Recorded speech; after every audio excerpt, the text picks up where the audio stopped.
What's up, guys? It's Barber Quarter, and today I wanted to show you guys some of this coin collection. I'm gonna run through all of these coins that are in my like type set. I don't have a book, and I don't really want one. I don't like the way that they look. I want to make my my own little tray for it.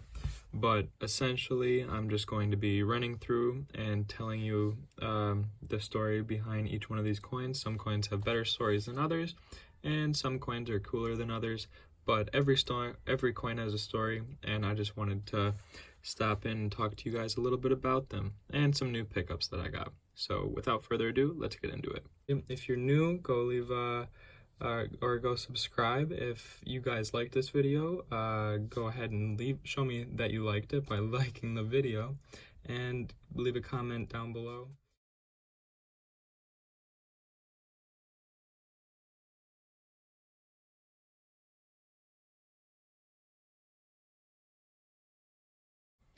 This one is a 1834 capped bust $50.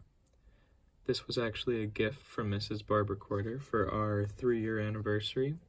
So that is a very cool coin. It's the oldest coin that I have so far, and is holding the place of that in my collection.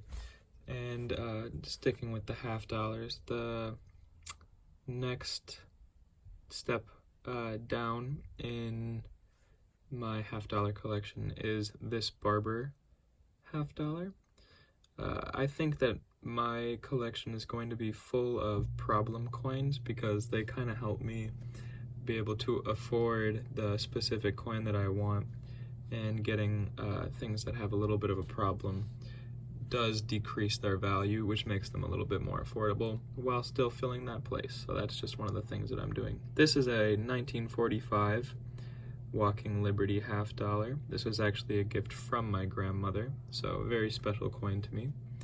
Here is a 1962 Ben Franklin $50. Pretty basic, standard stuff. Same with this one, 1964 Kennedy $50. People, if you think of a $50, you're most likely going to be thinking of that coin right there. Now, going to the quarters, right here, we have an 1876 quarter. This was minted 100 years after the founding of America, 100 years after 1776. Right here, we have an 1916 quarter, Barber Quarter. This is the name of the channel and is one of my favorite coins. I know a lot of people don't like the Barber design, but I think it's just one of those coins that looks really good in a set because you have the same coin obverse on each coin, so that's something that I like. Here next we have a 1927 Standing Liberty quarter, and these, it's really hard for me to find coins, Standing Liberties particularly, that have their date. Usually their date gets worn off very quickly, so I was happy to find one that had a date. And then a basic 1964 Washington quarter. Probably seen those a million times. So we'll go to this 1887 dime. It's very slick, but I still absolutely love it because these coins are just after the, or just before a turn of the century, and the history that is able to get packed into just such a small little piece. And when I am looking through coins, when you actually stumble across one like these, I mean, you don't see these every day, you know, unless you're a coin collector, then you might see them every day. But I just get excited whenever I see an old coin. And next up, we have an 1898 Barber dime. Definitely got some pretty dark toning on it.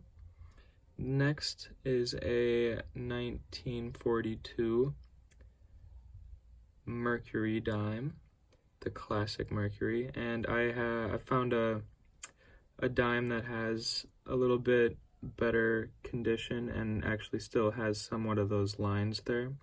I do have better condition dimes, but these are what I have out for the video. Next up is a 1964 Rosie dime, Roosevelt. And this one is a fairly standard coin, and I think that having the 1964 set all in a row does look very, very pleasing, and I was happy when that was one of the first things I was able to complete as a set of 1964, but that's just one of those things. And next up we have some of the some odd varieties, like a half dime. This is in 1853, so this was actually minted before the Civil War. Someone was spending this on stuff before the Civil War. And next up is a 1874 3-cent. This is a nickel piece, so they have a nickel and a silver. I'm still working on getting the silver, but this is the 3-cent nickel. And of course, we have a lovely 1922 peace dollar.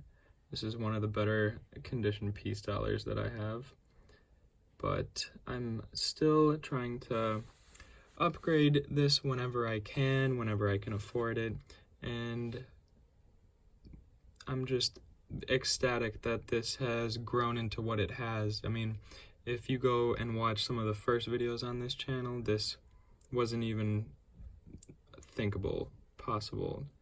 And lastly, we have a 1900 Morgan dollar.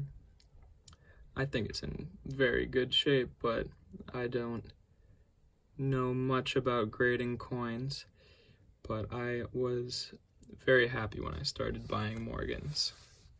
So I think that's going to wrap up this video, guys. So thank you so much for watching. I hope you guys enjoyed it. Thank you so much for watching. Have a wonderful night.